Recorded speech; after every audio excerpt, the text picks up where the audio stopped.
These are different versions of the Enigma machine. Yes, there's all different models.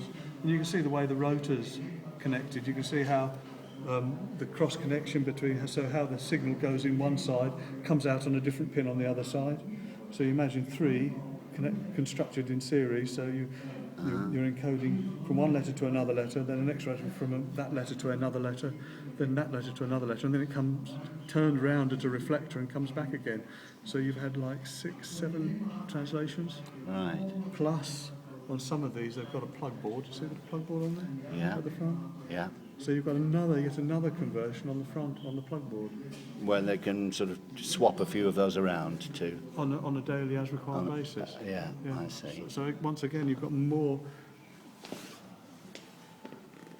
There is one. So that's an original German one. Yes. Oh, they're all original German ones, but unfortunately there's no prominence where they came from. I see. Well, that one there is a bit, but on most of these there's no provenance, so you can't say it was rescued from this submarine or that. Yeah. Which is a bit unfortunate. That's an ABWA Enigma. The ABWA was the Secret Service, so they used their own. The German Railways used their one as well. This is quite good. You can see the plug board on this.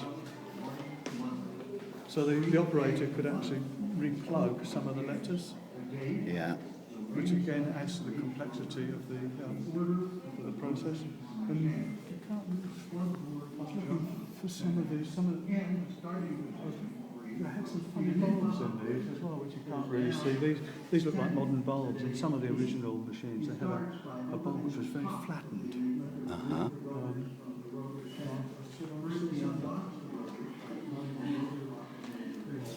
These all look like modern ones.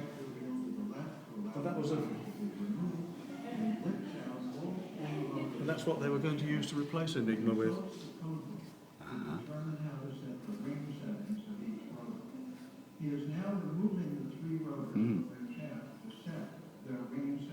So that was even more. That was complicated. But one wonders how if they'd been introduced. If they'd been rolled out. I mean, presumably they'd have to make a more complex Colossus. Right. Yeah. Crack it, yeah. Another thing you might notice is that ordinarily they don't have any numerics. I see. Yeah. It's all alpha. Yeah, indeed. Characters. There's two reasons for that. One, it would have involved some extra keys. Yeah. There was a syntax for sending numerics. Yeah. I can't remember what it was. Yeah.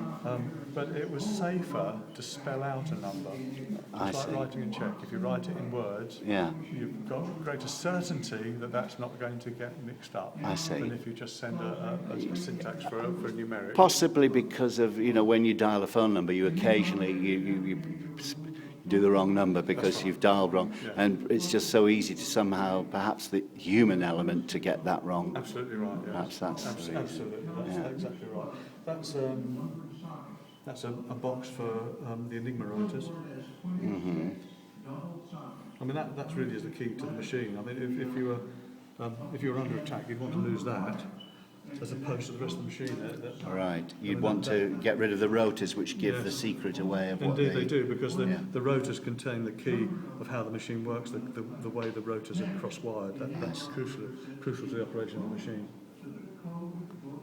And this one is something they dummied up for testing things. I think they were using this to sort of look to see how many times a character might be pressed, so it would come out with some statistics on characters.